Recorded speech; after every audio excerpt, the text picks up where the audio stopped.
pasting at cricket. Obviously, thank you to everyone else who's listening in. I'm going to begin by quoting to you some words written by an American author and historian about 100 years ago. Will Durant is his name, and he referred to empire in India as the deliberate bleeding of India by England. And he went on to say that this is the greatest crime in all history. All history. So I completely agree. Now, if I completely agree, then why am I against the question of reparations, which has been so cogently argued by Natesya? Before I answer that, I want to just explain why I call myself or describe myself as a lost child of empire. I'm a child of empire because of my connections to Kenya. I was born in 1960 when it was still a colony, just emerging from the brutal suppression of the Mau Mau uprising. And I am a child of empire because my grandfather left India 125 years ago to work on the Ugandan railway line, building a railway in Kenya to the shores of Lake Victoria. I'm lost because although I've lived more than almost 5 decades in the UK, I regard my primary allegiance to be to India and my other motherland of Kenya. And that makes me feel guilty that I'm not more grateful to a country, the UK, which has educated me, paid for my education as a doctor, worked in a nice middle-class arena for 30 years, and now earning a decent pension from the British government. But anyway, that mention of Kenya leads me nicely into my first reason for being against reparations, which is that when we mention racism, I'm afraid this is not a completely simple matter of the white people of Europe being the guilty, evil ones, and the non-white people of the developing world being innocent, because the truth is a little bit more complicated. I'm ashamed to say that my own memories of the Indian community in Kenya are that the Indians were racist in their treatment of the local Africans, whose country it is. It's a sort of apartheid that occurred all over empire, British at the top, white people, black people at the bottom, and then an intermediate race in the middle, races in the middle. But even worse, when you switch to my other country, motherland of India, it's not just the British who have perpetrated great harm, because before the British came were waves of invasions going back to the 8th century. And, you know, talking about countries like Arabia, Afghanistan, Iran, Turkey, and the Central Asian countries that we today know as Uzbekistan and Kazakhstan, etc. Untold brutalities were perpetrated by them. 80 million Indians died during that period.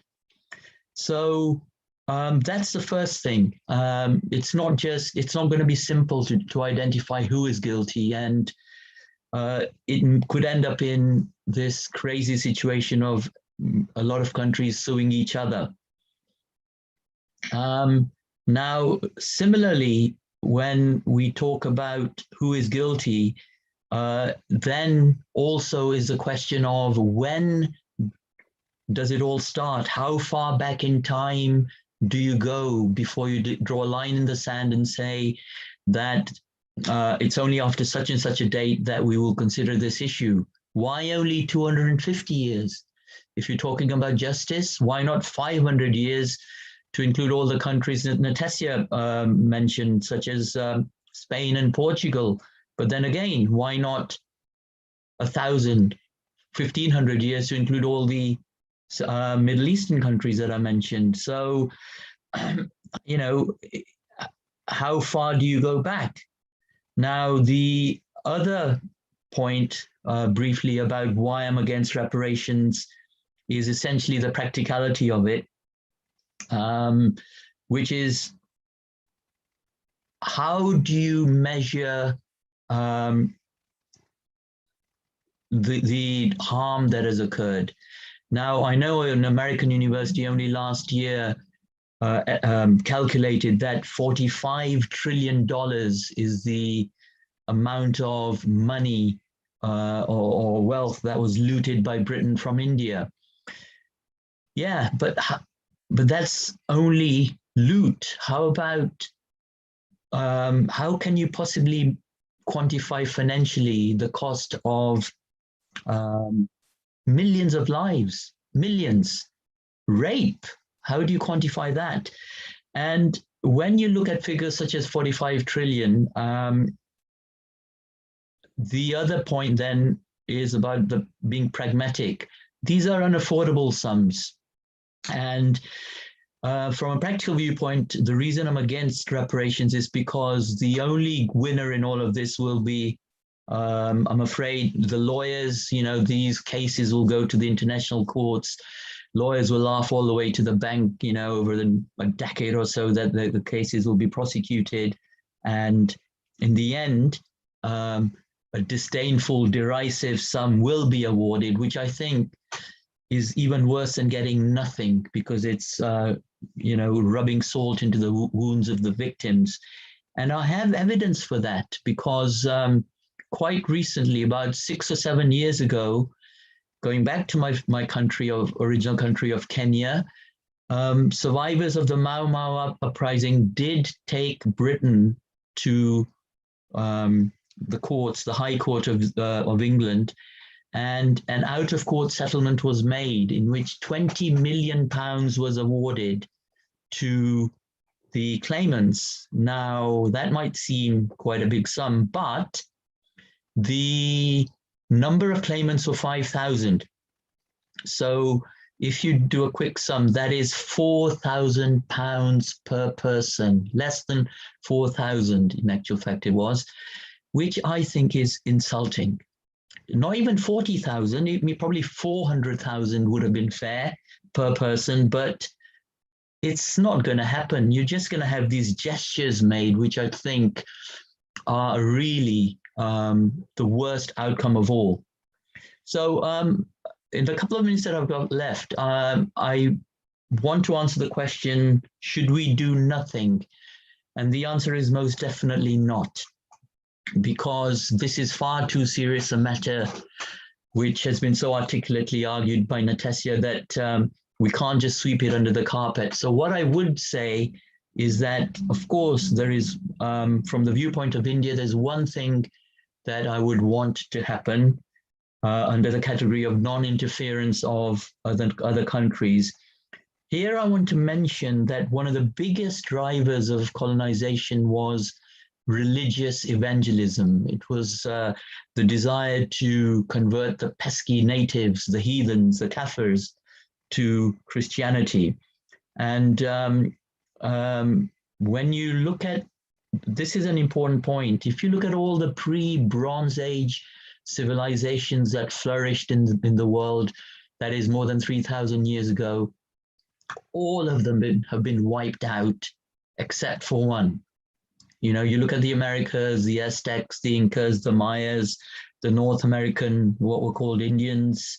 You look at that wonderful civilization of Egypt. You look at the Iraqi, Mesopotamian, Iranian, Zoroastrian civilization completely wiped out. And then you've got, even to this date, Tibet, Buddhism, Chinese Communist Party. We know what they're doing to the Uyghur Muslims in Xinjiang.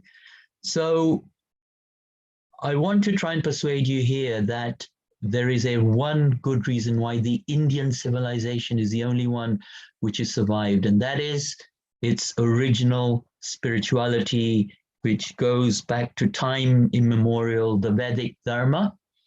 And what I would really appeal to the world is that the ongoing interference, religious interference with countries such as India stops, because even today, the American church is spending billions in trying to convert poor Indians to Christianity. And we know what Islamism is up to in that part of the world, Kashmir and the Middle East. And I'm afraid this is something that has to stop. And I make no apologies for being an ardent supporter of Hindutva, which is a misnomer. All that simply means is that I hope I've persuaded you that the Sanatan Dharma of India is truly eternal and universal, which is why it is the only one that has survived. And it is time that foreign countries butt out, these religions, if I must mention Christianity and Islam, really need to desist from that sort of evangelical behavior. And essentially, the reason I make this point is that this non-interference is exactly what all the victim countries need, because you could then apply the same principle to financial, trade, economic, commercial exploitation, which is ongoing, as did the United States par excellence in the last century, and what the Chinese Communist Party is up to today. So I think I've gone over time, so forgive me for that. Thank you for listening.